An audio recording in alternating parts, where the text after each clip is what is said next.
మా నమ్మకం గల పరలోకపు తండ్రి, కృపగల నాయన, సజీవము గల తండ్రి, లోకరక్షక, నీ పాదములకు స్తుతి స్తోత్రములు నాయన.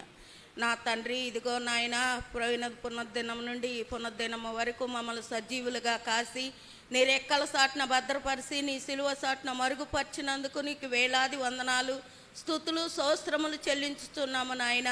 నా తండ్రి, ఈరోజు నీ గడిగిన టైమును చూడలేక నా తండ్రి ఎందరో మృతి పొంది ఉన్నారు.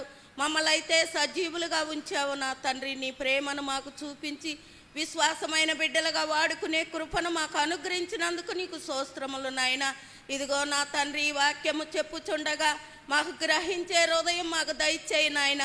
నీ ప్రేమ గ్రహించి నా తండ్రి అవి నెమరు వేసుకునే కృపను కూడా మాకు అనుగ్రహించమని అడుగుచున్నాము నాయన. వట్టి హృదయంతో మేము ఆరాధించుట కాదు నాయన, ఆత్మతో, సత్యముతో, జీవముతో నిన్ను స్తుతించి నిన్ను గణపరిచే బిడ్డల వరే సహాయం దయచేయమని, మేము వాక్యం రీతిగా నడుచుకునే కృపను మాకు అనుగ్రహించమని, మంచి మార్గం మాకు చూపించుము నాయన. మేలుకరంగా, దీవెనకరంగా, ఆశీర్వాదకరంగా వాడుకునే కృపను మాకు అనుగ్రహించమని అడుగుచున్నాము నా తండ్రి. ఇదిగో వచ్చిన బిడ్డలను అందరినీ ఆశీర్వదించి బలపరచు నాయన. నా తండ్రి, రావాల్సిన బిడ్డల్ని త్వరగా తోలుకొని రమ్మని అడుగుచున్నాము తండ్రి.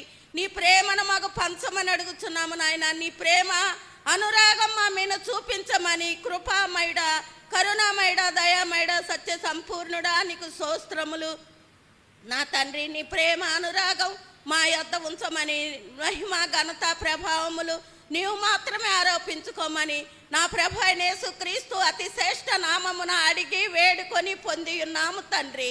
ఆమేన్.